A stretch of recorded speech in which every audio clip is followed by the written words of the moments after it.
hari ini bersyukur dan senang boleh beribadah bersama dengan penatua dan juga pelayan dari gereja Cungin boleh berada di tempat ini.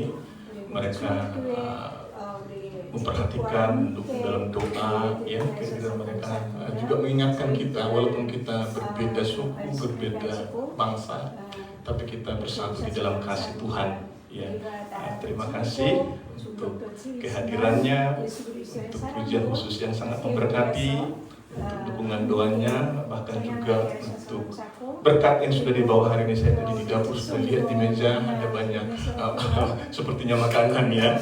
Terima kasih banyak.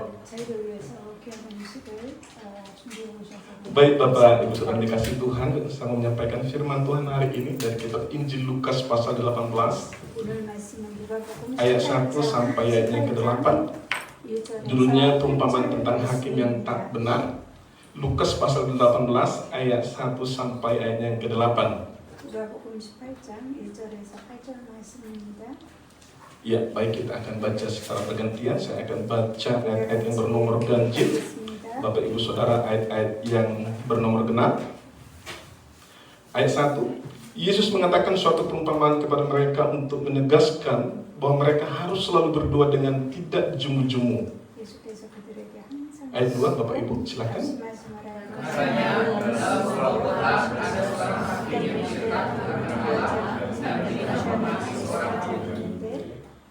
Dan di kota itu ada seorang janda yang selalu datang kepada hakim itu dan berkata, "Belalah aku terhadap lawanku."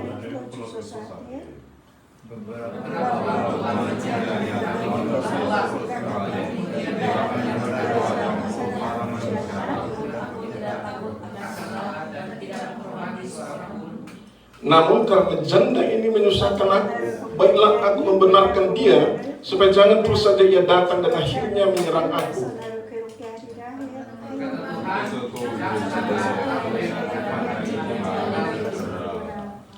Tidakkah Allah akan membenarkan orang-orang pilihannya yang siang malam berseru kepadanya?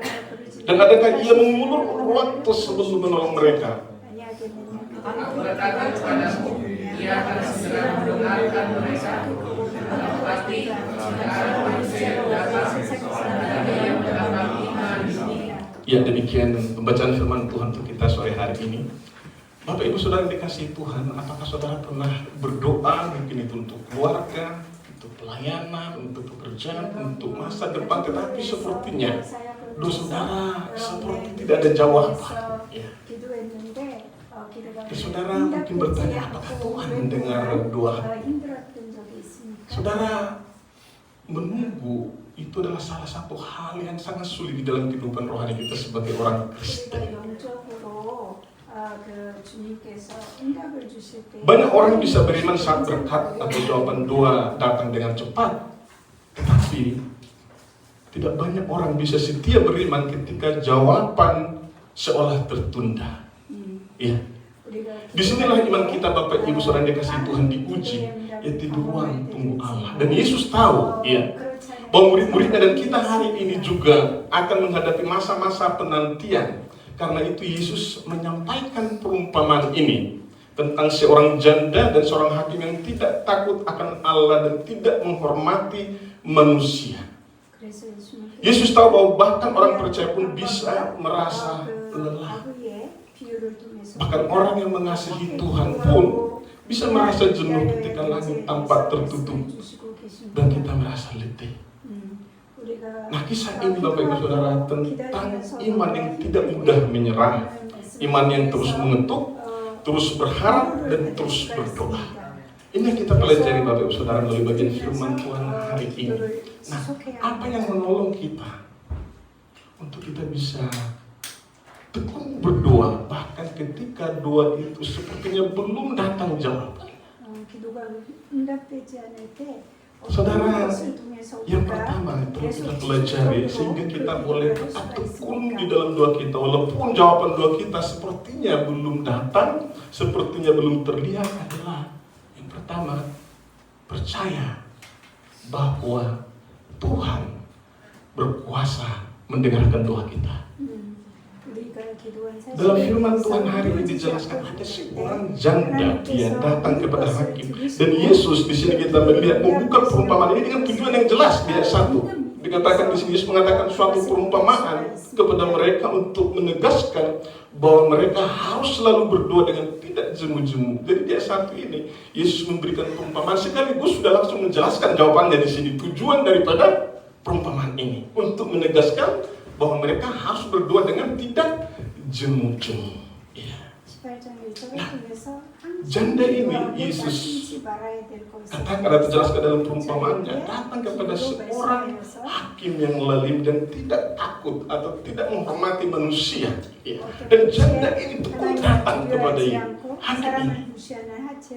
Kita mungkin berpikir, mengapa janda ini tekun datang kepada hakim ini? Dalam kebudayaan Yahudi itu janda itu merupakan simbol dari ketidakmampuan atau ketidakberdayaan.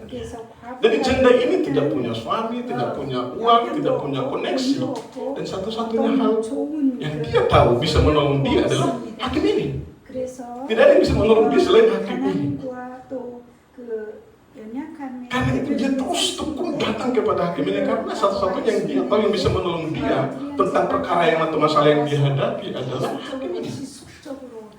Makanya dia terus datang kepada hakim ini dan dia mengatakan, belalah aku terhadap lawanku.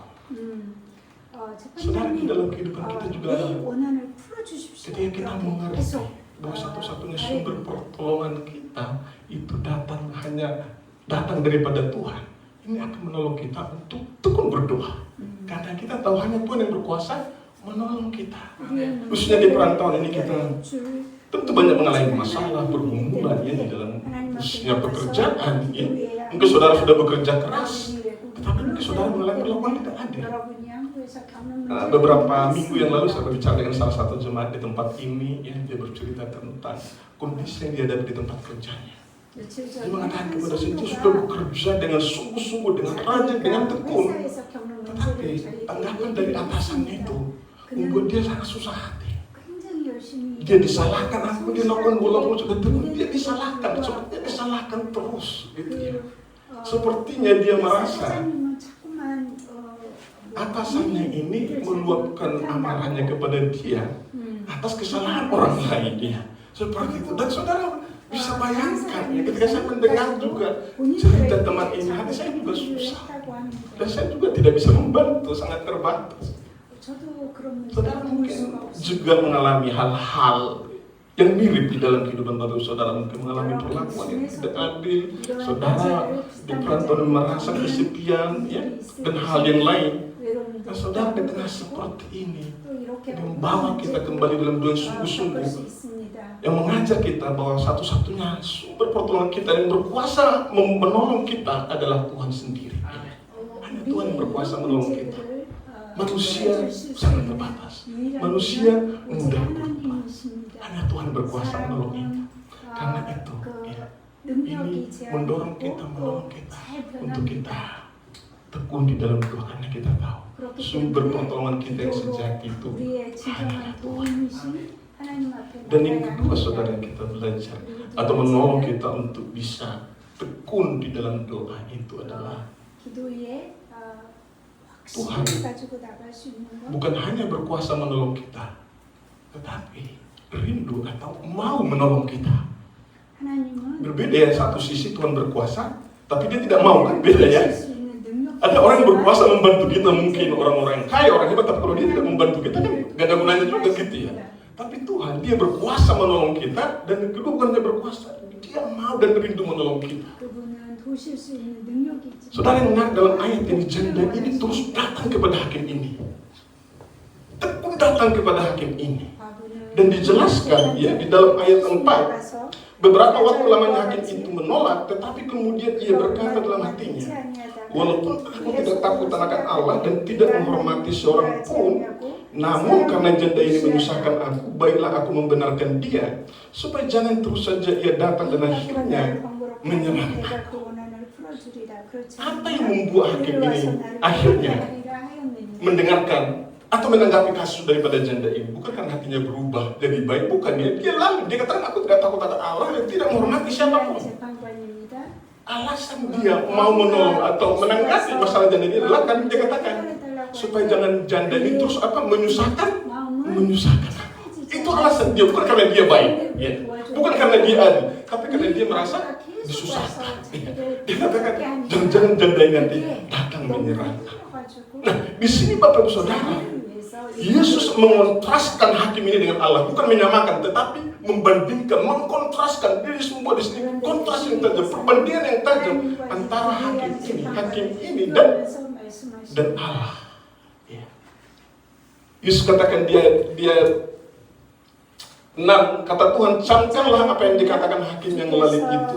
Ayat 7. Tidakkah Allah akan membenarkan orang-orang pilihannya yang siang malam berseru kepadanya? Itu mengatakan kalau hakim yang lalu itu menanggapi masalah janda ini, Yesus katakan Allah di surga tidak seperti hakim itu, tidak seperti dia. Allah di surga dikatakan, Yesus katakan akan membantu, akan menolong, akan menjawab, akan membenarkan orang-orang pilihan yang berseru kepadanya. Saudara menarik di dalam ayat Yesus katakan, tidakkah Allah akan membenarkan orang-orang pilihannya? Saudara, siapakah yang dimaksud dengan orang-orang pilihan di sini? Orang-orang pilihan adalah orang-orang yang percaya kepada Yesus sebagai Tuhan dan Juru Selamat, dibenarkan oleh iman melalui pengorbanan Yesus Kristus. Itu orang-orang pilihan. Paulus menegaskan ini dalam suratnya di Efesus 1:4 dan 5 seperti ini. Sebab di dalam Dia atau Yesus, Allah telah memilih kita sebelum dunia dijadikan, supaya kita kudus dan tak bercacat di hadapannya. Dalam kasih Ia telah menentukan kita dari semula oleh Yesus Kristus untuk menjadi anak-anaknya sesuai dengan kerelaan kehendaknya. Jadi saudara, Bapak, Ibu, dan saya yang sudah percaya kepada Yesus sebagai Tuhan dan Juru Selamat kita, kita ini adalah anak-anak Allah. Kita umat pilihan Tuhan. Artinya apa? Kita punya koneksi dengan Tuhan. Kita punya hubungan pribadi. Beda dengan janda dan hakim ini. Coba bayangkan kalau janda ini misalnya adalah ibu dari hakim ini, dia akan menanggapi dengan berbeda.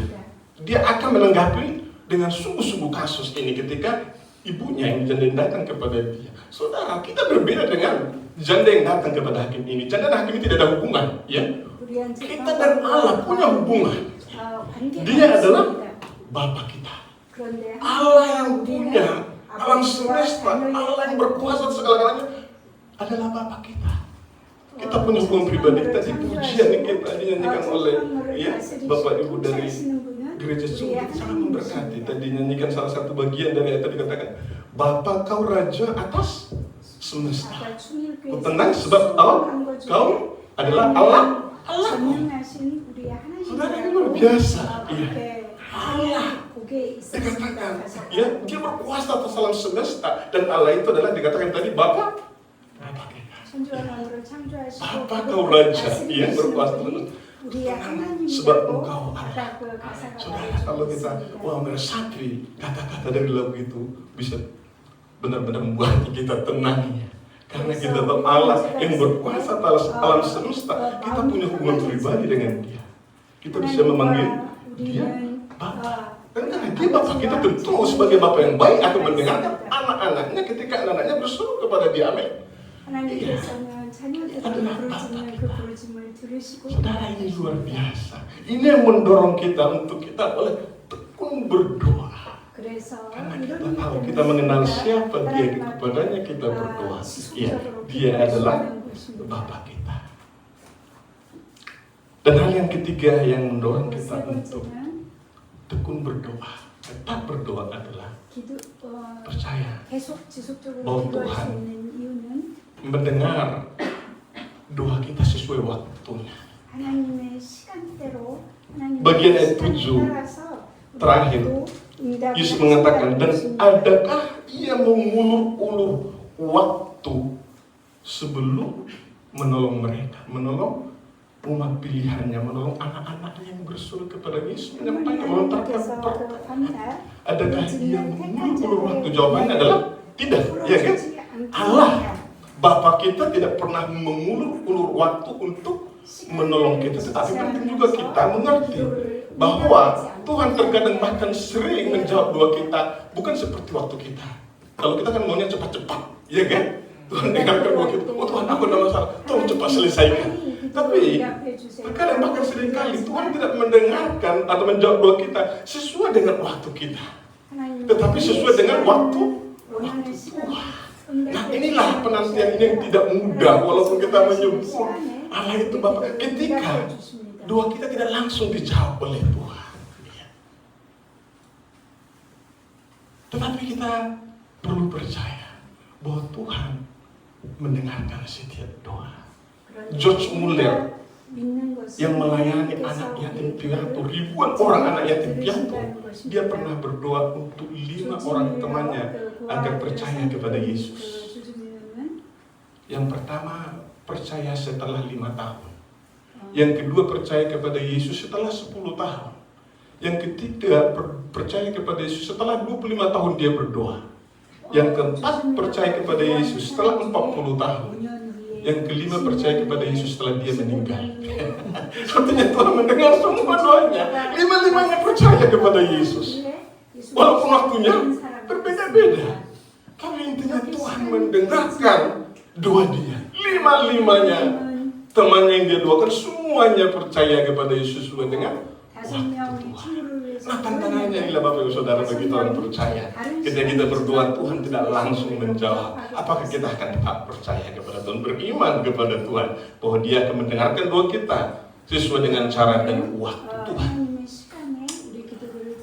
Saya juga minggu ini cukup bergumul juga gitu ya, dengan firman yang disampaikan hari ini, khususnya menunggu jawaban Tuhan. Beberapa minggu yang lalu pemilik gedung tempat ibadah yang kita pakai di Pyeongtaek itu menelpon kita dan memberitahu bahwa bulanannya akan dinaikkan secara drastis begitu ya. Bukan hanya bulanan tapi juga uang jaminannya. Kita cukup terkejut ya. Setiap 2 tahun dinaikkan terus, dan kali ini naiknya drastis gitu ya. Wow. Jadi kita terkejut. Karena kita pikir-pikir wah ini terlalu besar. Naiknya terlalu drastis naiknya. Jadi setelah berbicara, berdiskusi dengan jemaat, akhirnya kita memutuskan kali ini pindah saja. Ya, pindah saja karena naiknya cukup drastis. Jadi kan teruskan pindah tanggal 22 bulan depan. Sudah dapat tempatnya, tempat yang baru. Tapi tantangannya sekarang adalah kalau pindah dikurangikan cukup besar biaya pindahnya, bahkan rumah sendiri kalau pindah cukup besar juga. Ini gereja pindah, biaya perpindahan itu saya cukup besar ya, seperti itu ya, untuk biaya renovasi di gedung yang baru, dan juga gedung yang lama kita harus kembalikan seperti awal, seperti itu peraturannya di sini gitu ya. Jadi memang cukup besar biayanya, dan waktunya tinggal kurang lebih 3 minggu. Jadi memang saya bergumul juga, Tuhan tolong cepat-cepat ya, tolong bantu cepat-cepat biaya semua dan proses perpindahan ini. Tapi sepertinya saya merasa Tuhan kok lambat menjawab, kira-kira begitu ya. Dengan proses ini maunya saya cepat-cepat begitu ya, supaya cepat bisa dikerjakan ya, proses renovasi perpindahan semuanya ya. Saudara, ketika merenungkan firman ini, nah itulah tantangannya bahkan bagi hamba Tuhan ya, untuk menunggu waktu Tuhan ya, menantikan waktu Tuhan. Nah saudara, mengapa terkadang Tuhan iya meminta kita untuk menunggu ya. Saudara, karena Tuhan meminta kita untuk menunggu waktunya adalah di situ kita diproses oleh Tuhan ya. Penantian itu bukan berarti penolakan Tuhan, tetapi itu bisa merupakan proses Tuhan untuk juga terus melatih iman kita ya. Semakin mengalami Tuhan di dalam kehidupan kita, kita belajar mengatakan kepada Tuhan ya, kehendak yang terjadi ya di dalam proses penantian itu. Kita terus belajar di situ menunggu kepada Tuhan. Saudara, karena itu walaupun jawaban Tuhan tampaknya ya tidak seperti yang kita harapkan, tetapi saudara, kita perlu belajar percaya bahwa waktu Tuhan itu adalah waktu yang tepat, waktu yang terbaik. Ya saudara, hal yang terakhir yang kita belajar dalam firman Tuhan hari ini adalah Tuhan mengajarkan kita tujuan daripada doa itu sendiri, pentingnya tekun berdoa. Yesus menutup di ayat 8 dengan berkata, Aku berkata kepadamu, ia akan segera membenarkan mereka. Akan tetapi, jika anak manusia itu datang, apakah ia mendapat iman di bumi? Saudara, ini adalah pertanyaan yang menggugah. Kalau di awal Yesus berbicara tentang doa, tetapi di penutup Yesus berbicara tentang iman. Saudara, ketika anak manusia itu mengacu kepada dirinya, ya Yesus, dia akan datang kembali, ya kan? Ketika aku datang, kata Yesus kira-kira, ketika aku datang kembali, kedatangan yang kedua kali, apakah aku akan mendapati iman di bumi? Saudara, ini menarik. Karena di ayat 1, Yesus berbicara tentang doa, tetapi di ayat terakhir penutup Yesus berbicara tentang iman. Nah, ini menunjukkan bagi saudara bahwa doa dan iman itu erat kaitannya. Itu erat kaitannya. Bisa diibaratkan, doa itu adalah api. Iman, doa itu adalah minyak, firman itu adalah kayu api, dan iman itu adalah api. Nah, untuk iman terus menyala perlu firman dan doa. Jadi saudara, untuk iman kita bisa terus menyala, kita perlu terus tekun berdoa. Supaya ketika Yesus katakan, ketika ia datang kembali, ia mendapati kita siap, iman kita tetap hidup menyala. Ini tema kita, moto gereja kita tahun ini adalah datanglah Tuhan, Tuhan Yesus. Kita menunggu kedatangan Yesus kembali, kedatangan Tuhan kembali. Nah, Yesus akan datang dan pasti akan datang kembali, dan kedatangannya sudah sangat dekat. Pertanyaannya adalah apakah kita siap ketika dia datang kembali? Yesus mengatakan di sini, ketika anak manusia itu datang, apakah ia akan mendapat iman di bumi? Melalui perkataan Yesus tampaknya banyak umatnya tidak siap ketika Yesus datang kembali. Makanya Yesus mengatakan seperti ini, ketika anak manusia itu datang, apakah ia akan mendapati iman di bumi? Karena apa? Banyak orang Kristen tidak lagi berdoa, mengabaikan kehidupan doa. Saudara, hal yang menarik kalau kita melihat, ya kan? Bagian dari itu ada kaitannya dengan bagian sebelumnya itu di pasal 17, ya. Di pasal 17 ini Yesus menyampaikan dua perumpamaan, dua cerita terkait kedatangannya yang kedua kali. Yesus menjelaskan, ini konteksnya ini pasal 17, pasal 15 ini adalah kedatangan Yesus yang kedua, ya. Yesus mengatakan di ayat yang ayat 26, pasal 17, ya, satu pasal sebelumnya, Lukas 17 ayat 26. Sama seperti terjadi pada zaman Nuh, demikian pula lah halnya kelak pada hari-hari anak manusia. Mereka makan dan minum, mereka kawin dan dikawinkan sampai kepada hari Nuh masuk ke dalam bahtera, lalu datanglah air bah dan membinasakan mereka semua. Demikian juga seperti yang terjadi di zaman Lot. Mereka makan dan minum, mereka membeli dan menjual, mereka menanam dan membangun. Tetapi pada hari Lot pergi keluar dari Sodom, turunlah hujan api dan hujan belerang dari langit dan membinasakan mereka semua. Ayat 30, demikianlah halnya kelak pada hari di mana anak manusia menyatakan dirinya. Yesus menjelaskan dua peristiwa terkait kedatangan. Yang pertama itu pada masa Nuh. Ketika masa itu dikatakan orang apa? Makan, minum, kawin, mengawinkan. Dan pada masa Lot juga, Yesus mengatakan pada masa itu, Sodom dan Gomora, orang-orang dikatakan makan, minum, membeli, menjual.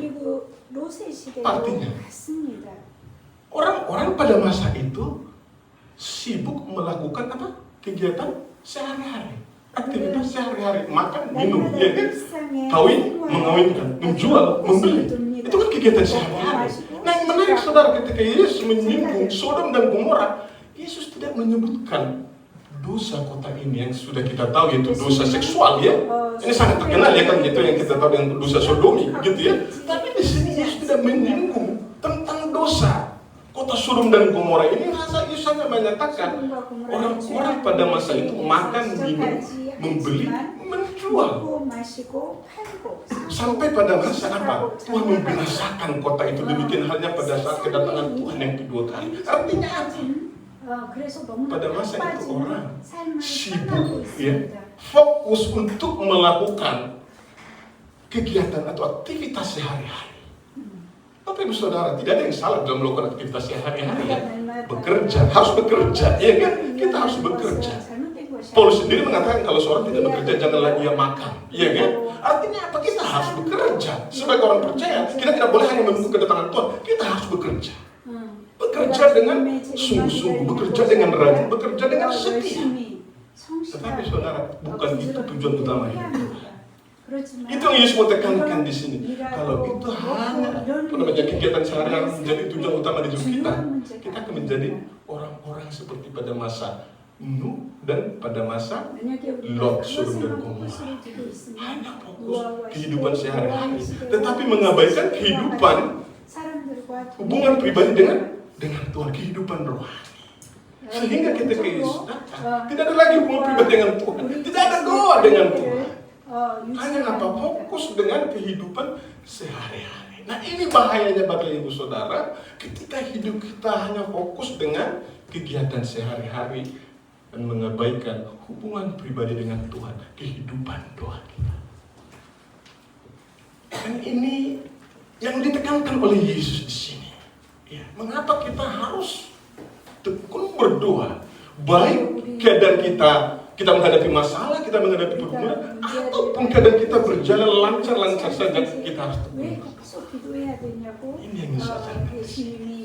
Supaya apa? Iman kita itu terus hidup. Iman kita kepada Yesus itu terus hidup. Sehingga ketika ia datang kembali, ia mendapat kita beriman. Bapak Ibu Saudara, inilah yang mendorong kita untuk tekun berdoa seperti yang Yesus katakan di ayat 1, supaya kita tidak jemu-jemu berdoa. Ketika jawaban doa kita itu tidak langsung segera datang, apa yang mendorong kita untuk tetap tekun berdoa adalah ini kita sudah belajar. 3 hal yang kita sudah belajar melalui firman Tuhan hari ini. Itu pertama, kita percaya Tuhan berkuasa menjawab doa kita. Yang kedua, kita percaya Tuhan mau mendengarkan doa kita karena Dia adalah Bapa kita yang baik. Dan yang ketiga, kita tahu ya, Tuhan mendengarkan, kita percaya Tuhan mendengarkan doa kita sesuai waktunya. Karena di dalam penantian itu Tuhan sedang berproses karya di dalam kehidupan kita untuk terus melatih, membentuk iman kita, supaya iman kita memiliki iman yang hidup di dalam Tuhan. Ketika ia datang, Tuhan mendapati kita beriman. Ini yang kita bisa pelajari melalui firman Tuhan hari ini, agar kita tetap tekun berdoa. Karena kita tahu bahwa Tuhan berkarya di dalam kehidupan kita, bahkan di dalam proses penantian tersebut. Mari kita berdoa.